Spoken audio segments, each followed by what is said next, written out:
Dear student, first of all welcome all of you again in my class, जिसमें कि आज हम discuss करने वाले हैं एक ऐसे टॉपिक को, त्रिकोणमिति का हाइट एंड डिस्टेंस।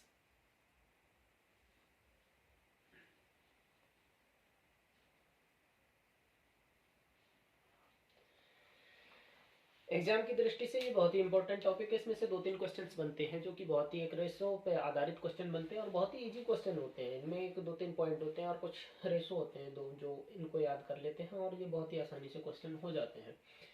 तो बेसिकली इसमें जो हाइट एंड डिस्टेंस एक टॉपिक है, इससे हम अगर अपने जीवन में इसके एप्लीकेशंस देखें तो इस टॉपिक के फॉर्मूला पे बेस बहुत सारे एप्लीकेशन है जो हम रियल लाइफ में देखते हैं, लेकिन कभी हमें सोचा नहीं होता कि इसमें इसी टॉपिक के जो फॉर्मूला है वो इस्तेमाल किए गए होंगे। जैसे कि हम कभी रोड पे चलते हैं, पुलिस वाले मिल जाते हैं तो वो गाड़ी की डिस्टेंस उनकी मशीन बता देती, गाड़ी से जो स्पीड है उसे बता देते हैं कि आपकी गाड़ी इतनी स्पीड पे आ रही थी, ओवर स्पीड थी। तो वो कैसे बता देते हैं? तो वो इसी फॉर्मूला पे बेस एप्लीकेशन होता है उनकी मशीन में, और जिसके आधार पर एल्गोरिथम का प्रयोग करके वो मशीन हम बता देती है कि गाड़ी की स्पीड कितनी थी। उसी तरीके से मान लीजिए कोई जो वो मिसाइल वगैरह से जो निशाना लगाया जाता है आर्मी वगैरह में किसी जहाज पर या किसी जहाज से किसी स्थान पर, तो उसमें भी इसी टॉपिक के जो फॉर्मूले होते हैं उन्हीं के उस फॉर्मूले पे बेस एल्गोरिदम का इस्तेमाल करके प्रयोग किया जाता है। या फिर जैसे किसी भी ग्रह वगैरह जो एस्ट्रोलॉजर्स होते हैं, वो आकाश में जितने भी तारे या फिर कोई भी पिंड होते हैं उनकी दूरियां नापने के लिए भी इन्हीं की फॉर्मूलों का इस्तेमाल किया जाता है।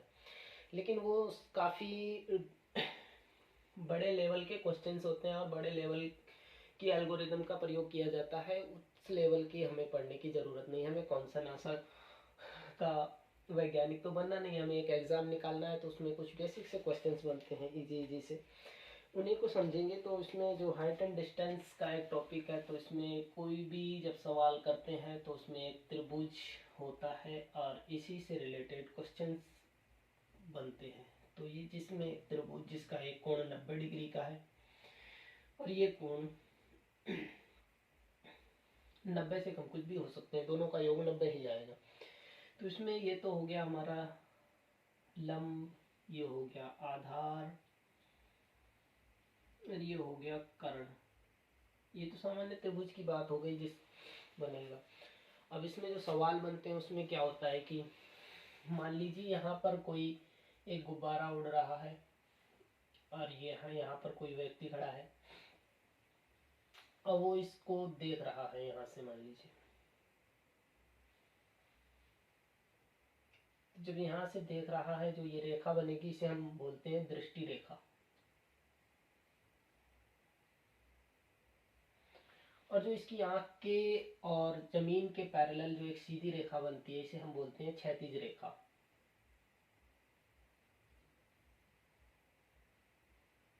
ये मान लीजिए जमीन है और जमीन के समांतर ये एक रेखा जो है इसकी आंखों के सामने से है, उसे बोलते हैं क्षैतिज रेखा। अब ये जो गुब्बारा जिस पॉइंट पे उड़ रहा है उसकी जो हाइट, इसकी दृष्टि रेखा की जो क्षैतिज रेखा है वहां से जो हाइट है ये ऊंचाई कहलाती है। तो देखिए ये सेम टू सेम त्रिभुज बन गया। और ये जो कोण होता है इसे बोलते हैं उन्नयन कोण।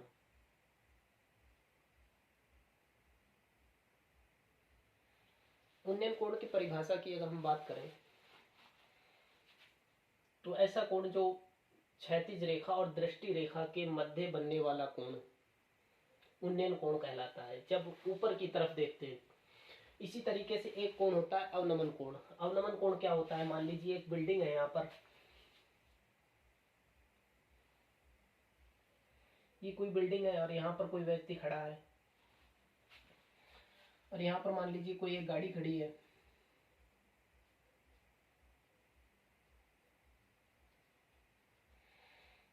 अब ये व्यक्ति यहाँ से इस गाड़ी को देख रहा है, तो ये तो हो गई दृष्टि रेखा।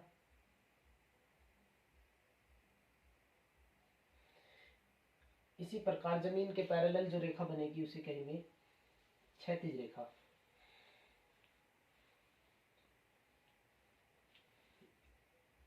और इसकी नज़र के सामने और ज़मीन के पैरेलल जो रेखा बनेगी ये होगी क्षैतिज रेखा। ये मैंने क्षैतिज रेखा बोल दिया, ये ज़मीन के पैरेलल है, ये भी वैसे तो क्षैतिज रेखा ही है लेकिन यहाँ पर इसे क्षैतिज रेखा बोलेंगे।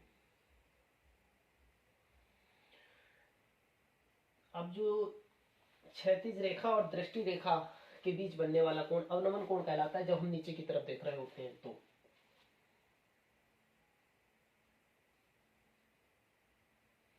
ये हो गया अवनमन कोण, ये उन्नयन कोण, ये अवनमन कोण। अगर अवनमन आ रहा है तब भी हम, क्योंकि ये क्षैतिज रेखा, ये जो समान रेखा है और ये रेखा बराबर है, तो अवनमन कोण और उन्नयन कोण का मान बराबर ही आता है। इस अगर सवाल में अवनमन कोण दिया हुआ है तब भी हम उसे, या फिर उन्नयन कोण दिया हुआ है तब भी हम उसे एक ही कंसीडर करें। तो चलिए इस पे बेस कुछ क्वेश्चन देखते हैं। ये कुछ शब्दावली थी जो मैंने आपको बता दिया, अवनमन कोण, उन्नयन कोण, क्षैतिज रेखा, दृष्टि रेखा जो होती है। तो चलिए इस पे देखते हैं एक सवाल किस तरीके से बनता है।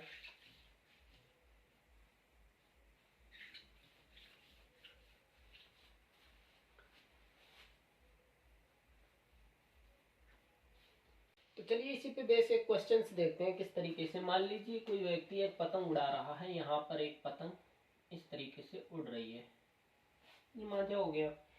यहाँ पर कोई व्यक्ति खड़ा है, मान लीजिए यहाँ से और यहाँ तक की जो दूरी है वो मान लीजिए यहाँ पर 60 मीटर है।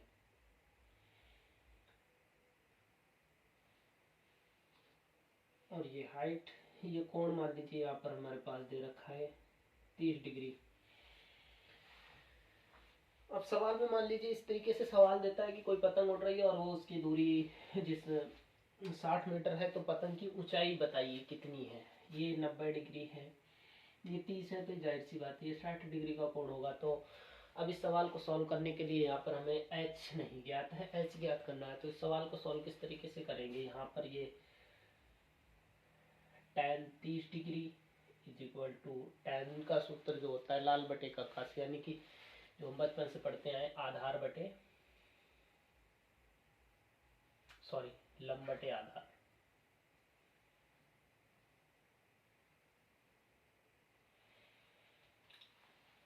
अब इसमें हमें आधार दे रखा है, tan 30 का मान हमें पता है, सारणी से क्या होता है 1/√3। ये h हमें ज्ञात करना है, आधार हमारे पास दे रखा है 60। तो हाइट हमारे पास कितनी आ जाएगी, h इज इक्वल टू 60/√3। अगर √3 को बटे में नहीं रखना चाहते हैं तो √3/√3 से गुणा कर देंगे, तो हमारे पास ये आ जाएगा 60√3/3। 3 को इससे काट देंगे तो ये हमारे पास ऊंचाई आ जाएगी 20√3। तो ये जो मेथड हो गया, ये बेसिक मेथड हो गया, ये बहुत ही ज़्यादा टाइम भी कंज्यूम करेगा और ये चीज़ें ज़्यादा हमें डिफ़िकल्ट सी भी लग रही हैं। तो इन सवालों को सॉल्व करने के लिए एक रेशो बनाया गया है, जिस रेशो का इस्तेमाल करके बहुत ही आसानी से, जिसमें दो रेशो बनाए गए हैं, एक हमारे पास 30 डिग्री 60 डिग्री और 90 डिग्री के लिए, दूसरा एक रेशो बनाया गया है 45 डिग्री 45 डिग्री और 90 डिग्री। ये जो रेशो होता है 30 डिग्री जो कोण है उसके सामने वाली भुजा जो होगी वो 1 होगी और 60 के सामने वाली √3 होगी, 90 के सामने वाली 2। इसी तरीके से 45 डिग्री के सामने वाली जो भुजा होगी उसका अनुपात 1 और 45 के सामने फिर 1, 90 के सामने उसका √2। तो ये कहाँ से आया, ये बेसिकली जो tan sin cos थीटा वाली जो हम सारणी रटते हैं, बचपन से रटते चले आए हैं, उसी में से बना है। तो ये मान लीजिए ये त्रिभुज दे रखा है, 30 के सामने वाली जो भुजा होगी वो 1 के बराबर होगी और 60 के सामने वाली होगी √3 के बराबर और 90 के सामने वाली होगी 2 के बराबर। अब देखिए यहाँ पर हमने कितना ज़्यादा टाइम कंज्यूम हुआ हमारा, और यहाँ पर दिमाग भी लगाना पड़ा tan 30 का मान क्या होता है 1/√3, और फिर ये सारा फॉर्मूला, काफ़ी टाइम कंज्यूम हो गया। इस तरीके से हम कंपटीशन एग्ज़ाम में नहीं कर सकते। इस तरीके से अगर करने बैठ गए तो एग्ज़ाम में कुछ क्वेश्चन ही कर पाएंगे। देखिए जो इसका रेशो मेथड है उससे हम इस क्वेश्चन को देखते हैं किस तरीके से करना है। तो यहाँ पर जो हमें 60 दे रखा है, ये √3 के बराबर देखा है, यानी कि 60 बराबर √3 हो गया, तो 1 के बराबर क्या होगा, तो जाहिर सी बात है 1 से गुणा कर देंगे इसमें, यानी कि 60/√3 यानी कि वही 20√3 आ जाएगा। तो ये एक लाइन में लाइन में क्वेश्चन ही बन गया और इसे हम मौखिक ही हल कर सकते हैं। तो चलिए देखते हैं नेक्स्ट क्वेश्चंस को हम।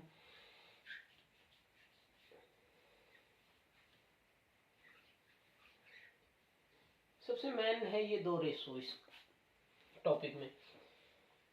ज़्यादातर क्वेश्चन हमारे इन्हीं से बनते हैं, 30, 60, 90 और 45, 45, 90। ये 2 रेशो, इनको रटने के बाद आसान सा एक√2 और 1√3। तो देखिए सवाल दिया गया है कि किसी मीनार की किसी बिंदु से दूरी 200√3 मीटर है, यहाँ पर मीटर, तथा उस बिंदु पर उस मीनार का अवनमन कोण 30 डिग्री है, तो मीनार की ऊंचाई बताइए। तो एक सवाल इस तरीके से दिया गया है कि कोई मीनार है और उससे किसी बिंदु की दूरी जो है वो 200√3 मीटर की दूरी पर है, तथा उस मीनार के शीर्ष से उस बिंदु को देखने पर जो एक कोण बनता है वो 30 डिग्री का कोण बनता है, तो उस मीनार की हाइट बतानी है। तो इस सवाल को किस तरीके से अगर हम देखें तो किस तरीके से बनेगा। ये मान लीजिए कोई एक मीनार है और यहाँ पर ये वो बिंदु है और यहाँ से इस मीनार की जो दूरी है वो कितनी दे रखी है हमें, 200√3 मीटर दे रखी है। और यहाँ पर जो अवनमन कोण बना है वो कितने, 30 डिग्री का बना है। जब ये अवनमन कोण 30 डिग्री का है तो जाहिर सी बात है ये भी 30 डिग्री का होगा। जब ये 30 डिग्री का है तो ये 60 डिग्री का होगा, और ये तो हमारा 90 है ही। अब इसका रेशो देख लेते हैं। ये 30 के सामने वाली भुजा जो है वो कितने के बराबर होगी, 1 के बराबर, और जो 60 के सामने वाली है ये √3 के बराबर होगी, 90 के सामने वाली जो है 2 के बराबर होगी। तो इस रेशो से हम इस सवाल को किस तरीके से करेंगे, यानी कि हमारे 60 के सामने वाली जो भुजा है वो 200√3 मीटर है, ये किसके बराबर है, √3 के। और हमें हाइट ज्ञात करनी है, हाइट यानी कि गुणा 1 कर देंगे इसको। तो ये इजीली इस तरीके से √3 से √3 कैंसिल हो गया, तो हमारे पास जो इसकी हाइट आ जाएगी वो 200 मीटर के बराबर आ जाएगी, यानी कि उस मीनार की जो हाइट है वो 200 मीटर है। तो इजीली किसी भी क्वेश्चन को इस तरीके से कर सकते हैं। तो चलिए नेक्स्ट क्वेश्चन करते हैं। देखिए इसमें क्या दिया हुआ है कि एक 20 मीटर लंबी सीढ़ी एक दीवार के साथ इस प्रकार लगाई गई है कि उसका उन्नयन कोण 30 डिग्री है, तो दीवार की ऊंचाई बताइए। ये सवाल इस तरीके से कि एक दीवार है उसके सारे एक सीढ़ी लगाई गई है, सीढ़ी की जो लंबाई है वो 20 मीटर दे रखी है और वो जिस कोण के साथ झुकी हुई है उस कोण का मान जो है वो 30 डिग्री है। तो हमें दीवार की ऊंचाई बतानी है कि वो पॉइंट कितनी ऊंचाई पर है जहाँ पर सीढ़ी का ऊपरी सिरा लगा हुआ है। तो ये सवाल किस तरीके से बनेगा, तो इसमें ये मान लीजिए एक सीढ़ी है जिसकी लंबाई हमें कितनी दे रखी है, 20 मीटर। ये दीवार है, दीवार के सहारे इस पॉइंट पे लगी हुई है, तो ये इसका जो उन्नयन कोण दे रखा है वो यहाँ पर हमें कितना दे रखा है, 30 डिग्री। जब ये 30 डिग्री हो गया तो ये वाला कोण हमारा 60 डिग्री हो जाएगा, ये तो 90 होता ही है। तो अब हम इसका रेशो देखेंगे क्या होता है। 60 के सामने जो रेशो होगा, 60 बड़ा कोण है तो बड़ा रेशो √3, 30 छोटा है तो छोटा रेशो, यहाँ पर 1, और 90 इन दोनों से बड़ा है तो 90 का और बड़ा रेशो क्या आ जाएगा हमारे पास, यहाँ पर 2। तो यहाँ पर जो वैल्यू 20 मीटर दे रखी है वो किसके बराबर है, 2 के बराबर। और हमें इसकी हाइट निकालनी है, हाइट हमारी किसके बराबर है, 1 के बराबर। तो गुणा 1, 1 लिखो यार मत लिखो, ये डायरेक्ट ही हो जाएगा, 20/2 = 10। तो जो दीवार का वो पॉइंट जहाँ पर वो सीढ़ी लगी हुई है उसका ऊपरी सिरा, उसकी हाइट कितनी आ जाएगी, यहाँ पर 10 मीटर आ जाएगी। तो देखिए नेक्स्ट क्वेश्चन उसी तरीके का है, इसमें थोड़ा सा चेंजिंग किया हुआ है बस। एक 40 मीटर लंबी सीढ़ी एक दीवार के साथ इस प्रकार लगाई गई है कि उसका उन्नयन कोण जो है 60 डिग्री का है। यहाँ पर सीढ़ी थोड़ी लंबी हो गई है, कोण थोड़ा बड़ा हो गया, लेकिन इसमें जो पॉइंट है इस सवाल में वो ये है कि √3 का मान 1.732 लेना है। कई बार आंसर जो है √3 या √2 के साथ नहीं आता है, तो वहाँ पर ये मान रखकर उस जो उत्तर आता है हमारा उससे गुणा करने के बाद ऑप्शन दिया हुआ होता है, तो वो आंसर चुनना होता है, वही ऑप्शन चुनना होता है। यहाँ पर हिंट में दे रखा है √3 का मान ये लेना है, कई बार ये नहीं भी दिया हुआ हो सकता है। तो किस तरीके से सवाल को करेंगे, देखिए ये मान लीजिए एक सीढ़ी है कि इसकी लंबाई इस बार 40 मीटर दे रखी है, इस प्रकार दीवार के सहारे लगी हुई है, और यहाँ पर ये जो कोण है ये 60 के बराबर है, तो ये जाहिर सी बात है ये 30 डिग्री होगा, ये 90 डिग्री है। 60 के सामने √3, 30 के सामने 1, 90 के सामने 2। तो यहाँ पर हमें सीढ़ी की लंबाई दे रखी है जो कि 2 के बराबर, यानी कि 40 हमारा किसके बराबर, 2 के बराबर है। तो हमें किसके बराबर हाइट जो है हमारे √3 की है, तो इसको किससे √3 से गुणा कर देंगे, √3 यानी 40/2। यहाँ पर का आंसर आएगा हमारा 20√3। लेकिन हमें यहाँ पर एक पॉइंट दे रखा है कि √3 का मान हमें 1.732 लेना है, तो √3 की जगह हम 1.732 रख देंगे। तो 20 गुणा 1.732, तो एक जीरो का एक पॉइंट आगे बढ़ जाएगा और इसको 2 से गुणा कर देंगे। तो इस तरीके से क्या होगा, 0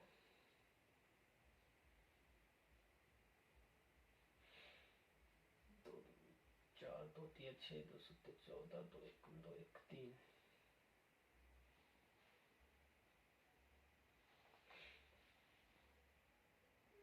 ये हमारे पास 34.640 इसका आंसर आ जाएगा। यानी कि वो जो हाइट है वो 34.640 मीटर के बराबर है। तो देखिए सवाल दिया गया है कि समंदर किनारे पर बने एक 20 मीटर ऊंचे लाइट हाउस का अवनमन कोण किसी जहाज के लिए 30 डिग्री है, तो वह जहाज किनारे से कितनी दूरी पर है। समुद्र के किनारे पर जो लाइट हाउस बने हुए होते हैं पुराने ज़माने में बनाए जाते थे रोशनी के लिए, जिससे कि जहाज जो समुद्र में आते थे उन्हें दूर से पता चल जाता था कि किनारा कितनी दूरी पर है। यहाँ पर एक मान लीजिए रोशनी करने के लिए एक लाइट हाउस बना हुआ है, इसका जो है किसी जहाज के लिए, यहाँ पर कोई जहाज है, इसका अवनमन कोण कितना दे रखा है, 30 डिग्री। ये 30 है तो ये भी 30 ही होगा। ये 30 डिग्री दे रखा है तो ये जाहिर सी बात है 60 डिग्री होगा। और यहाँ पर हमें लाइट हाउस की हाइट दे रखी है किसके बराबर, 20 मीटर के बराबर। अब हमें ज्ञात करना है कि जहाज समुद्र के किनारे से कितनी दूरी पर है, यानी कि इसका जो बेस है वो ज्ञात करना है। 60 के सामने वाली भुजा जो होती है वो √3 के बराबर होती है, और 30 के सामने 1 और 90 के सामने 2। तो यहाँ पर 20 मीटर जो दे रखा है वो किसके बराबर है, हमारा अनुपात 1 के बराबर है। तो हमें किसके √3 के बराबर निकालना है। तो यहाँ पर हमारा आंसर हो जाएगा 20√3, यानी कि वो जहाज जो है वो उस किनारे से 20√3 मीटर दूरी पर है। देखिए इस क्वेश्चन में दिया गया है कि एक 15 मीटर का खंबा है और उसके शीर्ष पर सूरज का जो अवनमन कोण है वो 45 डिग्री है। तो बताइए कि उस खंबे से जो बनने वाली छाया है उसकी लंबाई कितनी होगी। मान लीजिए किस तरीके से एक खंबा है जिसकी हाइट जो है 15 मीटर दे रखी है। यहाँ पर मान लीजिए सूरज है, इसकी जो छाया आ रही है सूर्य से, जो ये इस पर जो अवनमन कोण बन रहा है वो 45 डिग्री का, ये 45 है। तो यहाँ पर ये जो छाया बनेगी वो यहाँ तक आएगी, ये 45 डिग्री है तो ये भी 45 होगा, ये 45 है तो फिर ये भी 45, ये भी 45 डिग्री। और जो 45-45-90 का जो रेशो था हमारे पास वो क्या था, 45 के सामने वाला जो भुजा होती है वो 1 के बराबर होती है, यहाँ पर 45 के सामने वो भी 1 के बराबर, और ये हमारी √2 के बराबर। तो हमें यहाँ पर छाया की लंबाई ज्ञात करनी है जब सूरज का अवनमन कोण 45 डिग्री है। तो ये किस तरीके से, यहाँ पर ये बहुत ही इजी सा क्वेश्चन है। 15 की वैल्यू 1 के बराबर है और ये गुणा 1, क्योंकि हमें यही अनुपात दे रखा है। तो यहाँ पर उस समय पर छाया जो होगी वो भी 15 मीटर लंबी बनेगी। जब सूरज जो है 45 डिग्री के कोण पर होता है तो किसी भी वस्तु की जो छाया बनेगी वो उस वस्तु की लंबाई के बराबर बनेगी। तो देखिए इस क्वेश्चन में क्या दिया गया है कि किसी रात तूफान आने पर एक 30 मीटर ऊंचा खंबा टूटकर इस प्रकार गिरता है कि उसका शीर्ष जमीन के साथ 30 डिग्री का कोण बनाता है। तो उस बिंदु की ऊंचाई बताइए जहां से वो टूटा है। जिसे तूफान आने पर कोई खंबा है, मान लीजिए उसकी हाइट हमें कितनी दे रखी है, 30 मीटर दे रखी है। ये खंबा था जिसकी हाइट में 30 मीटर थी और किसी रात तूफान आने की वजह से ये कहीं से टूट गया, मान लीजिए यहाँ पर से टूट गया। तो ये इस प्रकार मुड़कर इस ज़मीन पर गिरेगा, और ये ज़मीन पर गिरने के बाद ये कोण कितने डिग्री का बना रहा है, यहाँ पर 30 डिग्री का दिया हुआ है। और ये हमारे पास टोटल हाइट यहाँ से यहाँ तक की जो दे रखी है वो कितनी दे रखी है, 30 मीटर के बराबर। तो ये हाइट यहाँ से कुछ रही होगी और ये हाइट जो है कण के बराबर होगी, और ये हाइट जो है हाइट के बराबर आ जाएगी। तो ये किस तरीके से इसको करेंगे, तो यहाँ पर देखते हैं जी।